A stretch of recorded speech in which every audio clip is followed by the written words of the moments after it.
Hi everyone, we are going to do a very quick tutorial on how to post a Craigslist ad from start to finish.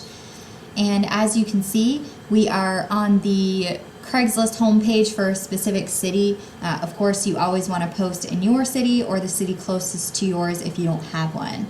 So we're in the Gainesville Craigslist right now, and from here we are going into housing. And if you can see, there's two little buttons right here. You can either post through an account that you make with an email address, or you can just post with no account. It's good to do it both ways. We try to kind of rotate it, do a couple through our account, a couple through regular posting. We just like to vary as much as we can to avoid having any of our ads flagged for removal. Today we're just going to go through the post. If you go through the account, you just log in and all that as normal and then post through there. You can see a history of your account and delete and edit from there. And this way is just a little bit different. So we're going to go into housing offered. And here there's a couple different places you can post. If you're on a college property or somewhere that offers by the bed, you can post in the rooms and shares. And for more conventional properties that don't offer that, you would post into the apartment/housing for rent. They're kind of strict about where you post, so just make sure you're posting in the correct field because you will get flagged otherwise. So we are going to go to apartment/housing for rent. And here's where you're going to build your ad. So we're just going to enter in our email address. And I'm going to make sure that I click to show my real email address. I'm not a person, I don't want to hide my personal contact information or anything like that. I want people to know how to get in touch with us, so I want that to be shown. And I also want to click here on users can also contact me by phone. And then I am going to put our 1877 number in here. This is also something you can vary a little bit. You obviously really want people to call that 877 number, but if you do find yourself getting flagged for removal a little bit more, maybe you can verify that, vary that just a little bit. For the contact name, we always put a contact name in there, and we always put both people or all the people that are there. I understand if there's 5 or 6, it gets a little lengthy, but maybe just stick to 2 or 3 people on there just so they know, or we know that when they call, if they ask for either of these people, that one of them is always going to be there to help them. So your posting title is exactly what it sounds like. It's the title. It's what's going to come up if anyone looks at the gallery view or the list view.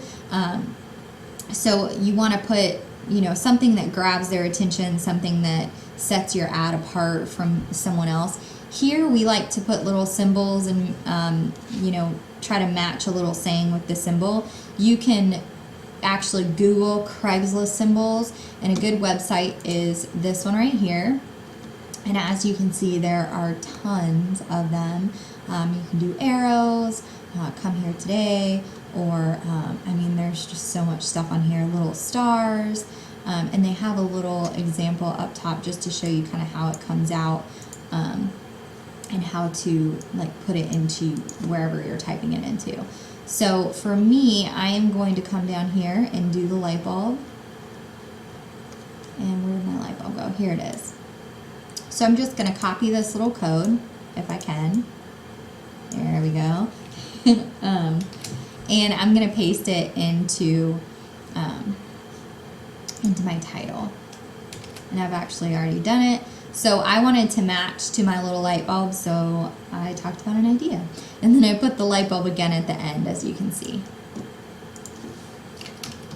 And then I am going to put the specific location here. It's important what side of town you're on, so to let them know what you're close to, so that's what I'm going to put in there.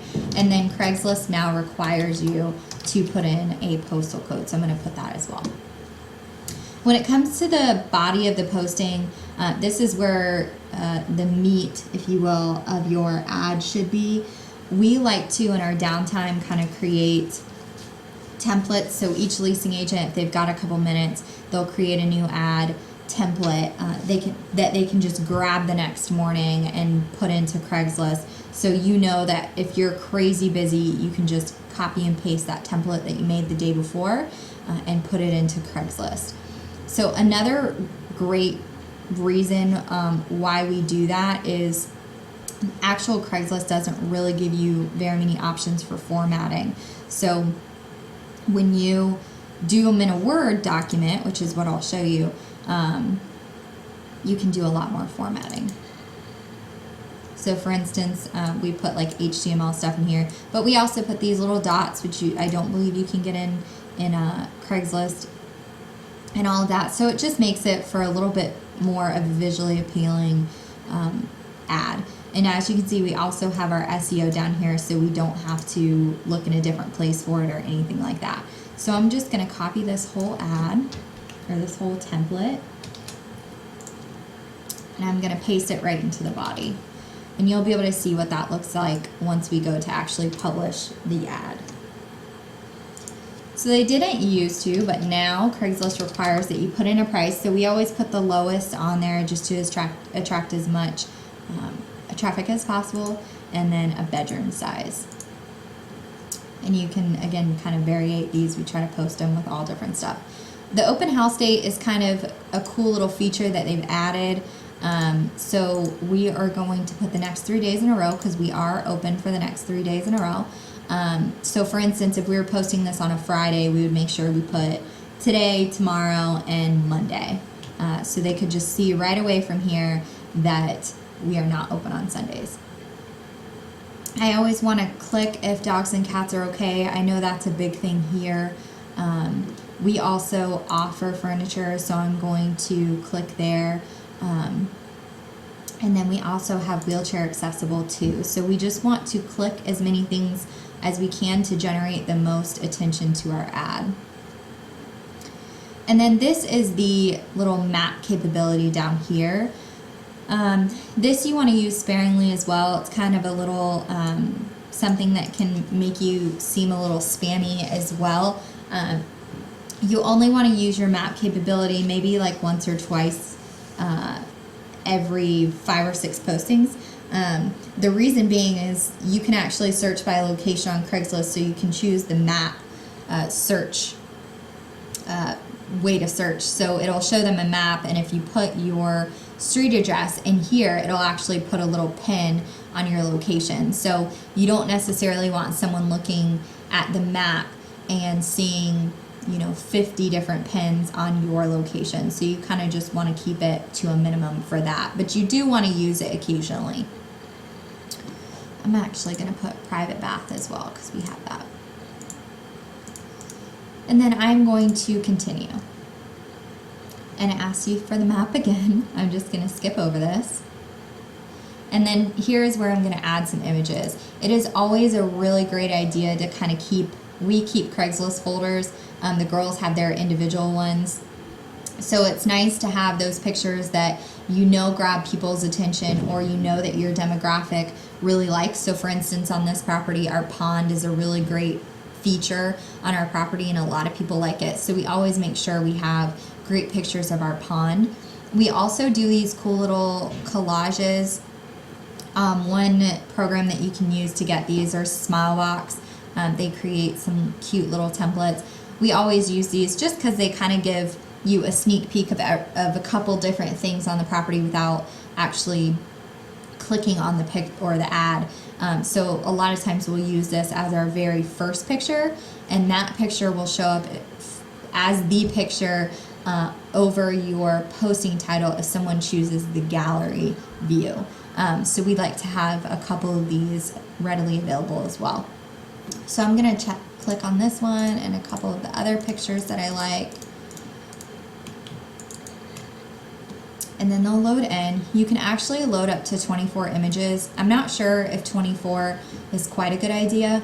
It just kind of clouds up the ad. So as you can see, they're loading in. This is a cool feature because it does let you preview them. So if they show up a little bit differently than you thought they would, you can always take them out from here.